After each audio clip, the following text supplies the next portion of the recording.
사람마다 좀 다를 수 있습니다만은 저에게 지난 한 주간 동안 제일 큰 이슈가 된 뉴스는 중국의 샨사댐 이야기와 인근 중국 남부지방에서 크게 외신을 탔던 메뚜기 떼 습격 사건입니다. 저는 최근에 묵상하는 성경과 가르치는 성경 내용이 하나님의 놀라우신 주권과 하나님의 영광이었기 때문에 좀 그것하고 연관이 되어져서 조금 유심히 그 뉴스들을 찾아서 좀 봤습니다. 어떤 외신 기자가요, 그 중국 남부지방에 이렇게 좀 뭐라 그럴까요? 습격했다 그럴까요? 한꺼번에 밀어닥쳤던 메뚜기 떼 재앙들을 보면서 성경에서 강조되고 나타나고 예언되어졌던 메뚜기 재앙이 현실적으로 나타났다, 이렇게 표현한 것을 봤습니다. 사실은 그런 현장에는 저는 한번 가보고 싶은 욕심이 좀 있습니다. 가볼 수는 없었지만 제가 화면으로 그리고 사진으로 여러 컷을 찾아서 한번 봤습니다. 굉장하던데요. 사방 100km 정도를 덮쳤더라고요. 여러분, 100km면 굉장히 멉니다, 그죠? 우리 고속도로 나갔어요. 이렇게 내비게이션 찍고 100km하고 달리면 천안을 넘어갑니다. 제가 천안에 우리 신대원에 강의하러 다닐 때 가보면 천안까지 한 75km쯤 되는데요.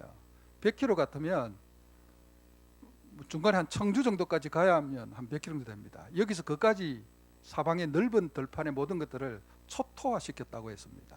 도대체 얼마만큼의 메뚜기가 날아와야 그렇게 가능할까요?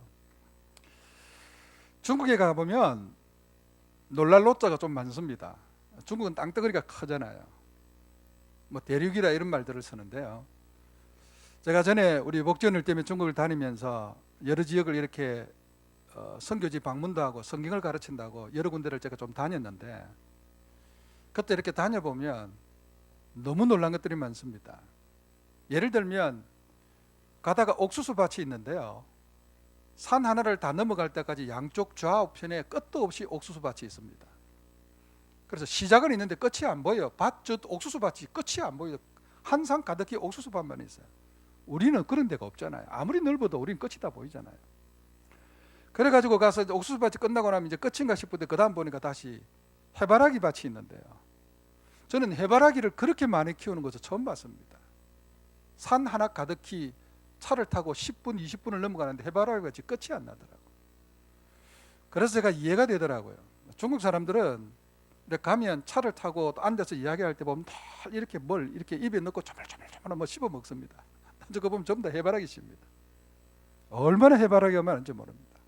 기름도 짜고 이렇게 하죠. 그렇게 넓은 그 땅덩어리에 그 많은 그 엄청난 곡식의 그 양들을 여러분 메뚜기가 와서 먹어 치우는데요, 감당을 하지 못하는 모습들을 봤습니다. 여러분, 샨사댐 이야기는 더 큰 이슈가 됐죠. 샨사라고 하니까 이렇게 좀 우리 싹 들어오지 않는데요, 우리 한자로 읽으면 삼협입니다. 그러니까 세계의 협곡에서 물이 내려서 모여서 큰 댐을 만들었는데, 그 댐 만들 때부터 학자들이 많이 경고했다 그러더라고요. 위험하다고요.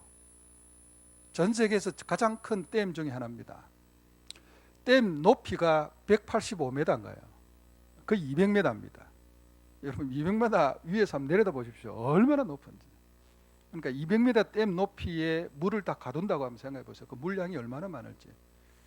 이번에 부산에 여러분 어젠가요, 이렇게 저도 부산 고향입니다만은 그 홍수 나가지고, 저도 부산에서 목회할 때 그 많이 다니던 도로입니다. 철항에 무슨 지하도에 그 사람 차에 가지고 사람 5명인가 죽었잖아요. 저는 그게 이해가 잘 안 돼요. 물론 지하도로 내려가지만 물이 도대체 얼마나 밀려오면 그 지하도에 갇혀서 차가 문을 열고 나오지 못해서 죽을 수가 있습니까? 지하도인데요.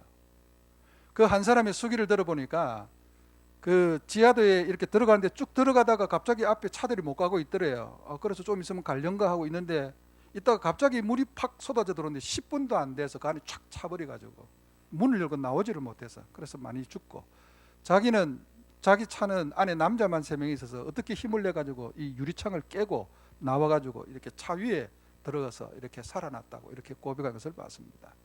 물이 무섭거든요. 200m 높이의 물을 가두고 넓이가 25m인가 한 130m쯤 되더라고. 그 큰 댐을 만들어서 물을 가두는데, 이번에 2달 가까이 그쪽에 홍수가 계속 났잖아요. 물이 2달 가까이 비가 계속 내리니까 그게 점점 차고 올라서 마지막 10m까지 차고 올랐습니다. 10m만 넘으면 댐이 넘어가는 거죠. 그 댐 넘을 정도 되면 그 댐 터질 가능성이 많거든요. 그래서 미 나사에서 댐 터질 가능성이 많다고 몇 번 경고를 하고요. 중국의 유명한 댐 전문 학자들이 앞다투어서 피난 가라, 곧 터진다, 이렇게 경고를 많이 냈는데, 안 그래도 요즘 이런저런 이유로 코로나 문제도 있고 이래 시진핑이 코너에 많이 몰렸는데 그것 때문에 굉장히 그 주민들의 원성이 아마 높았던 것 같습니다. 저는 뭐 그 댐 뭐 터지고 안 터지고도 문제였지만, 제가 어느 한 기사에 인터뷰 난 것을 보고 목사로서 제가 굉장히 이렇게 밑줄을 쳐놓고 조금 가슴에 염두에 두고 새긴 귀절이 하나 있습니다. 그게 뭐냐면요, 하도 중국 주민들의 원성이 크니까 그 부분에 총담당하는 서기가 중국 공산당의 굉장히 큰 권력자죠. 여러분, 우리가 여기서 하는 것보다는 중국 공산당의 권력과 권세가 어마어마합니다. 무소불위의 권력을 가지고 있거든요. 그런데 그 중국 공산당 최고 책임자 서기장이 나와서 인터뷰를 하면서 이런 이야기를 하더라고요. 공산당이 아무리 힘을 가지고 우리가 아무리 돈을 많이 투자하고 아무리 중국 공산당에서 모든 힘과 노력을 다 기울인다고 할지라도 하늘의 힘 앞에서는 속수무책이다. 우리가 하늘의 힘을 감당할 수는 없다. 하늘이 지금 이렇게 하고 있는 바 우리는 아무것도 할 수 없다. 그렇게 인터뷰한 내용을 보고 제가 좀 마음이 이런저런 생각이 많이 들었습니다. 그들은 하늘 천자를 굉장히 많이 씁니다. 우리는 하나님이라고 하지만 그들은 뭐 공산당이야 무신론자니까 하나님을 이야기하지 않죠. 그렇지만 그런 상황에서 그들은 하나님 이야기는 하지 않지만 하늘의 힘 앞에 이런 표현을 쓰는 것을 보고 제가 우리 시편에 다윗이 하나님이 하늘에서 웃으심이 하는 그 귀절이 떠올랐습니다. 여러분, 사실은 그 메뚜기 재앙도 그렇고요, 뭐 샨사댐 그 이야기도 그렇고 한 2달 가까이 비가 쏟아부으니까 어떤 사람은 노아 홍수가 재현됐다, 뭐 이런 말들을 하는 것도 좀 봤습니다. 우리는 여기 또 뭐 코로나 재앙 때문에도 난리고요, 뭐 전 세계 곳곳에서 요즘 죽어가는 소리들이 얼마나 많이 일어나는지 모릅니다. 정말 하나님 앞에서 다시 한번 우리 인생을 보고 하나님을 다시 한번 가슴에 품고 사는 게 우리 인생이 얼마나 중요한지를 다시 한번 생각합니다. 그리고 골로새서를 제가 우리 시작을 했는데요, 제가 지난주에 이런 설교를 했습니다. 우리 주님은 만유의 주님이시라고요. 우리를 위해서 이 땅에 오셔서 우리를 위해서 십자가에 죽어주신 그 주님은 만유를 지으셨고 만유 위에 계시고 만유를 그 가슴에 담고 계신다는 표현을 썼습니다. 이런 어마어마한 표현이라 그랬죠. 여러분, 제가 만유라는 말을 지금 쓰고 있는데요, 우리는 잘 쓰지 않는 단어입니다. 근데 성경이 만물이라는 단어도 씁니다. 에베소서도 나오고 로마서도 나오고 우리 주님 설명할 때 만물이 그리스도에게로부터 나오고 만물이 그로 말미암고 그에게로 돌아가고 만물이 나옵니다. 근데 여러분, 만유라는 것은요, 만물보다 더 오미한 단어입니다. 온 우주에 존재하는 눈에 보이는 것과 보이지 않는 모든 것들을 다 통틀어서 만유라고 그럽니다. 우리 예수 그리스도 안에 이 만유가 담겨 있다고, 충만하게 있다고 그랬죠. 여러분, 이 예수님이 우리를 위해서 죽으시고 우리에게 오셔서 오늘 여러분 찬송하신 대로 우리의 친구가 되시고 우리의 힘이 되시고 우리의 능력이 되시고 우리의 권능이 되신다고 우리 지난번에 말씀을 드렸고요, 이것이 복음이고 이것이 우리에게 나타난 놀라운 비밀이라 이런 말씀을 드렸습니다. 오늘 설교도 이제 연결해서 좀 가는데요, 제가 이 본문을 묵상하고 어제 제가 설교 정리를 다 하고 앉아서 기도하는 가운데 학창시절에 제가 굉장히 좋아하던 찬송가 가사가 하나 떠올랐습니다.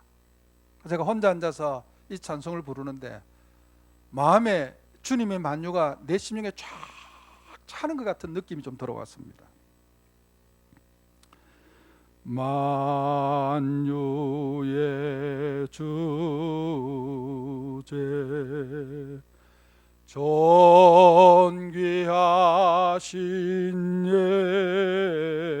예수 인자가 되신 하나님,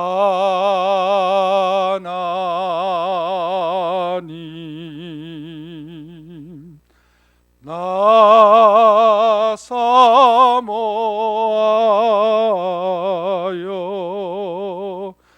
영원히 섬길 내 구주 되신 예수님.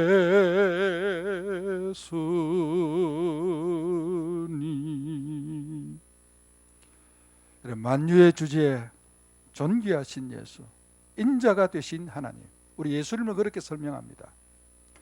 제가 학창시절에 이 찬송을 부르면서 만유의 주제라는 말이 사전적으로는 알겠는데 가슴으로 와닿지는 않았습니다. 이 주제라는 말은요, 중국의 한자 단어입니다. 원래는요. 그러니까 황제가 나라를 다스리는데 그 황제보다 높이 온 만유를 다스리는 천지의 어떤 주제가 있다고 생각했습니다. 여러분, 이 주제라는 말은요, 굉장히 의미한다는데요, 만유의 주제가 되시는 그 하나님이 인자가 되어서 우리 가운데 오셨습니다. 여러분, 그 예수님께서 지금 우리 가운데 계시니까 뭐 홍수가 있든 코로나 재앙이 있든 우리가 이 예수님과 이 손을 붙들고 예수님과 함께 우리의 인생길을 걸어간다면 좀 엄미하게 담담하게 찬송하고 감사하고 말씀 붙들고 우리의 귀한 길을 걸어갈 수 있지 않을까 하는 생각이 가슴이 참 많이 들어왔습니다.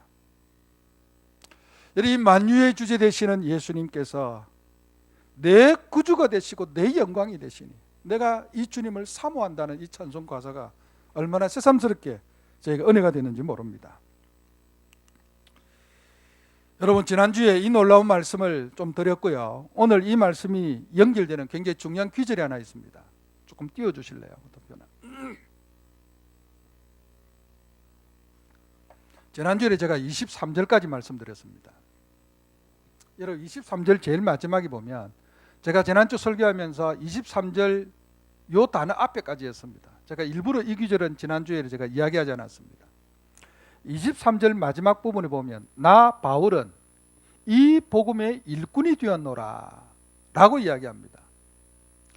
나 바울은 이 복음이라고, 지금 이 복음이라고 강조한 이 복음은 제가 지금 말씀드리는 만유의 주제 되시는 예수님께서 인자가 되셔서 우리 가운데 오셔서 날 위해 죽으시고 나의 친구가 되시고 나의 구주가 되시고 내 영광이 되셨다는 겁니다. 이게 복음이고 이게 놀라운 복음의 비밀인데, 바울은 이 복음의 일꾼이 되었다는 사실을 굉장히 놀랍게 지난주에 결론적으로 사실은 이야기했습니다. 여러분, 일꾼이라는 단어가 오늘 성경 읽어보면 몇 번 반복해서 나옵니다. 복음의 일꾼 또는 교회의 일꾼이라는 말인데요. 여러분, 우리는 그냥 일꾼이라는 말을 이렇게 예사롭게 쓰지만 사도 바울이 일꾼이라는 말을 쓸 때는 이게 예사로운 단어가 아니에요. 일꾼이라는 말을 제가 우리식의 표현으로 좀 적나라하게 표현하면 종놈이라는 말입니다. 종놈이라는 말입니다. 여러분, 상상해 보십시오. 생각해 보십시오. 옛날에 우리 이조시대 때 양반 상놈이 있을 때요, 땡땡 내릴 때는 땡땡 햇빛이 내릴 때는 들판에 나가서 주인이 일합니까? 일꾼이 가서 일하죠. 종이 가서 일하죠. 자, 종이 일하고 돌아왔습니다. 주인은 집에서 부채 붙이고 수박 먹고 있었습니다. 자, 집에 돌아와서 다시 청소하고 또 다시 집에 정리하고 집에 모든 일하고 주인이 합니까? 일하고 와서 땀 뻘뻘은 종이 또 일합니다. 여러분, 일꾼이라는 말은요, 로마 시대 때 이 종들이 굉장히 많았는데 여러분 잘 아시잖아요. 우리 영화 같은 데 워낙 많이 나왔어요. 뼈빠지게 일하고 쉬지 못하는 그들을, 일꾼은 그들을 의미합니다. 사도 바울은 어릴 때부터 부잣집에서 자랐습니다. 사도 바울은 어릴 때부터 자기 손에 물 묻히고 이렇게 안 살았습니다. 자기 발도 일꾼이 씻겨주고, 그리고 허리에 두른 수건을 가지고 자기 발을 닦아주고, 밥 먹으면 옆에 와서 손 씻을 물 딱 대기하고 있다가 손 씻고 나면 그 다음에 수건으로 자기 닦고 나면 그 다음에 자기는 맛있는 거 먹고. 워낙 사도 바울의 집이 부자였고 집이 뼈대 있는 가문이 돼서 집에 종들이 많습니다. 자기는 일 안 합니다. 평생에 사도 바울은 일꾼으로 살아본 적이 없습니다. 근데 그가 예수님을 만났습니다. 자기는 죽은 줄 알았던 예수님이 부활하셔서 살아계시고 역사를 주관하시는 그분을 만났습니다.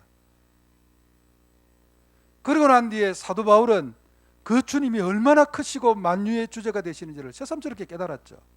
그리고 그 주님을 만나고 나니까 그동안 그가 이룩한 학문과 지혜와 그 다음에 학위와 그 다음에 그가 아버지께로부터 누렸던 어마어마한 재산과 사회적 지위와 모든 것들이 그 만유에 되시는 주님 앞에 서니까 한날 배설물같이 여겨지더라는 겁니다.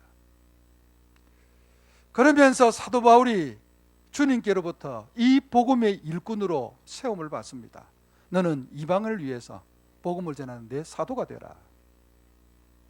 우리 하나님은 사실은 주님은 사도 바울을 부르실 때 내 사도가 되라고 좀 좋은 단어로 부르셨지만 사도 바울은 그 사도를 붙들고 자기는 스스로 일꾼이라고 생각했습니다. 사도 바울은 일꾼의 개념을 누구보다 잘 압니다. 일꾼은 쉬지 못합니다. 일꾼은 억울하게 일만 합니다. 일꾼은 죽도록 땀만 흘립니다. 그리고 끽소리 못합니다. 몸이 아파도 시키면 해야 됩니다. 그게 일꾼입니다. 그런 사도 바울이 나는 이제 복음을 위해서 교회의 일꾼이 되었다는 사실을 굉장히 우리에게 놀랍게 보여줍니다. 여러분 여기에 나 바울은 이 표현이 굉장히 놀라운데요. 나 바울은 이런 복음의 일꾼이 되었다. 주님의 일꾼이 되었다. 그리고 난 뒤에 제가 일부러 저 동그라미까지 좀 표시를 하라고 그러는데요. 동그라미가 나오고 그 다음 나는 하고 또 들어갑니다. 이게요 하나의 좀 뭐라 그럴까요? 딱 연극 같으면 시인이 장면이 딱 바뀌는 겁니다. 그러니까 그냥 오토매틱으로 연결이 되는 게 아니고요. 딱 한번 숨을 쉬어야 되는 것입니다. 나 바울은 이제 이 복음의 일꾼으로 부름받아서 이 일꾼이 되었다.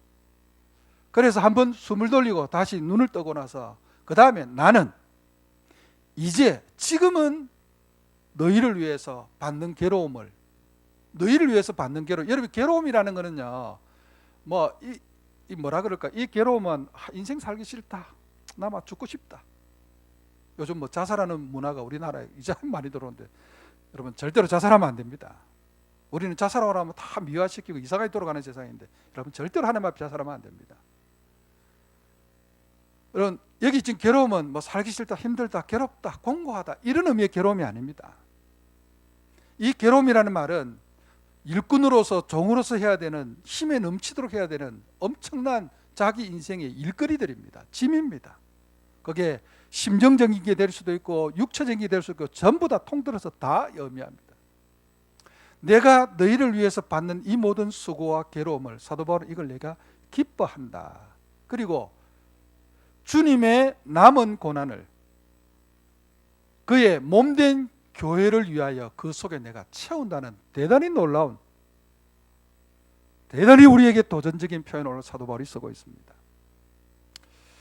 여러분 적어도 나는 이제 너희를 위해서 받는 괴로움을 기뻐하고 그리스도의 몸된 교회를 위해서 그의 남은 고난을 몸된 교회 내 몸에 내 육체에 채운다는 이 말은 이 복음의 일꾼이 되었다는 이 흐름과 중요하게 연결되면서 이끌어가고 있습니다.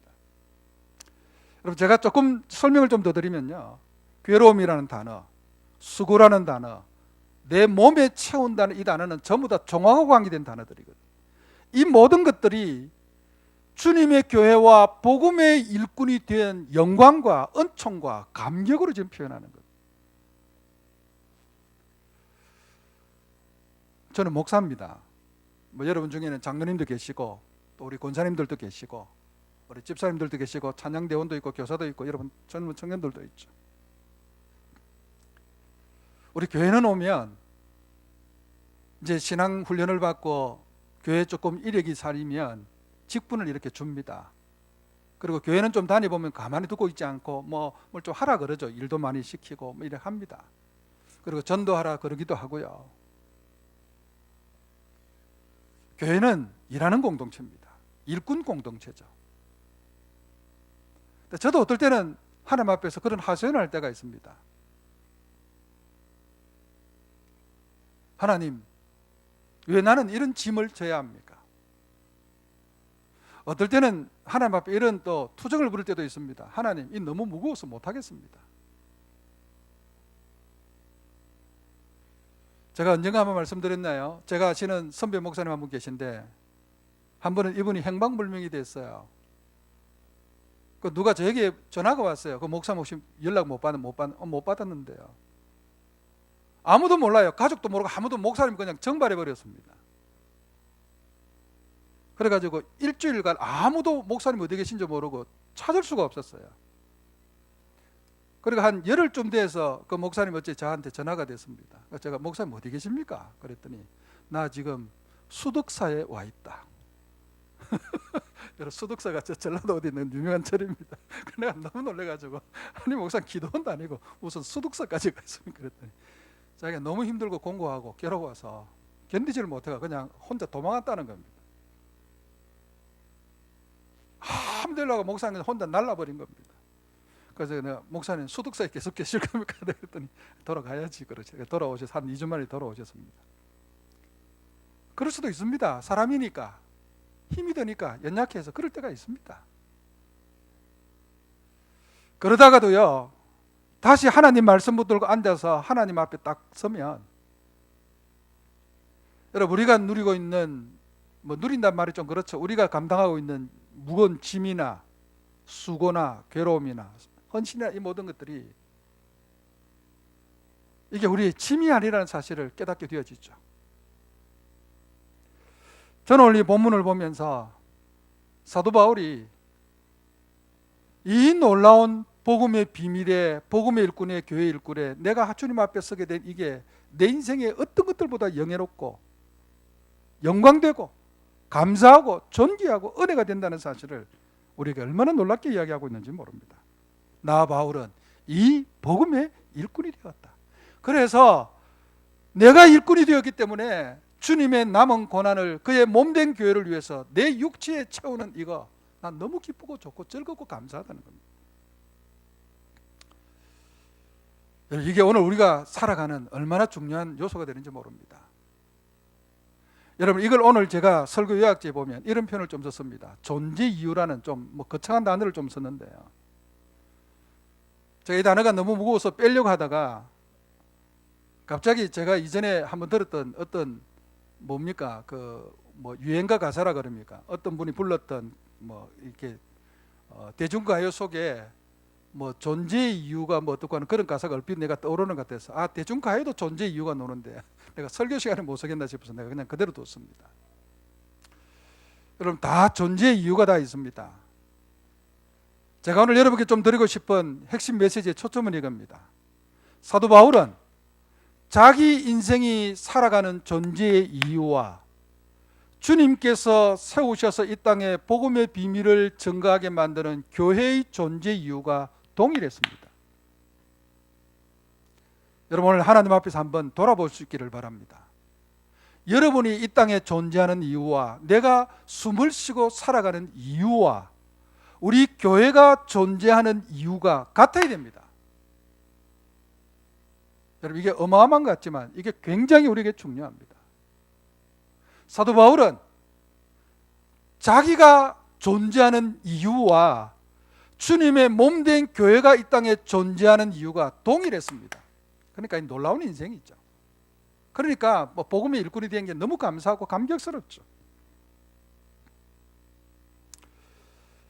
여러분 이 존재 이유가 오늘 우리로 하여금 승리하는 인생이 되게 하는 굉장히 중요한 요소가 될 수 있고요.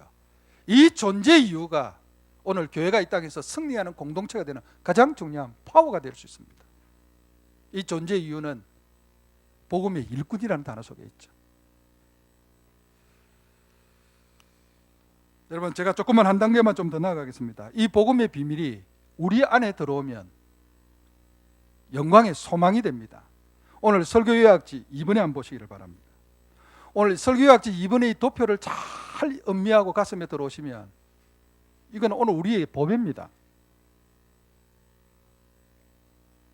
오늘 성경이 지난주에 이어서 비밀이라는 단어가 많이 나오는데 이 비밀이라는 단어는 너무너무 크고 놀랍다는 뜻입니다. 아무에게나 함부로 이야기할 수 없는, 어떻게 표현하고 있는가? 만세전에, 여러분 만세라는 거는요 우리가 잘 쓰지 않는 우리 성경에도 뭐 놀랍게 나오는데, 만세전에, 만물이 세상에 존재하는 그 만세전에, 그 다음에 만대전에, 1대 2대 3대 4대 이러잖아요. 우리가 몇 대 손 이러는데요, 우리가 뭐 몇 대 손 하는데 만대라는 말은 그냥 모든 것이 시작될 때 이런 뜻입니다. 만세전에, 만대전에 감추어졌던 비밀이 예수 그리스도 안에서 우리에게 이제 나타나고 드러낸 바 되어졌다는 거죠. 그게 예수 그리스도의 이 놀라운 영광의 비밀입니다. 여러분, 그래서 나타난 바 되기 때문에 이제 우리는 들을 수 있고 볼 수 있고 믿을 수 있게 됐잖아요. 우리 예수님 다 믿고 이 자리에 나왔죠. 그러면 이제 깨닫고 나와서 예배하는 저와 여러분에게는 만세전에 감추어졌던 이 놀라운 예수의, 만유의 주제 되시는 예수의 비밀이 이제 우리 속에 들어와서 뭐가 되는가 하면 우리에게는 영광의 소망이 되는 겁니다. 영광의 소망은 천국에서 장차 누리고 하나님 앞에서 누리게 될 엄청난 축복의 영광들을 의미합니다. 부활, 영생,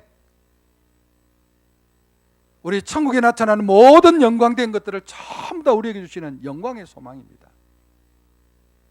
사랑하는 우리 성도 여러분, 요즘같이 힘들고 어려운 시대, 저와 여러분이 믿고 저와 여러분이 의지하고 손 붙들고 가는 예수님이 만유의 주제가 되셔서 만유를 가슴에 품고 여러분 안에 있는 것을 믿으시고, 그 예수님께서 저와 여러분의 삶의 영광의 소망이 되시기를 주님의 이름으로 축원을 드립니다.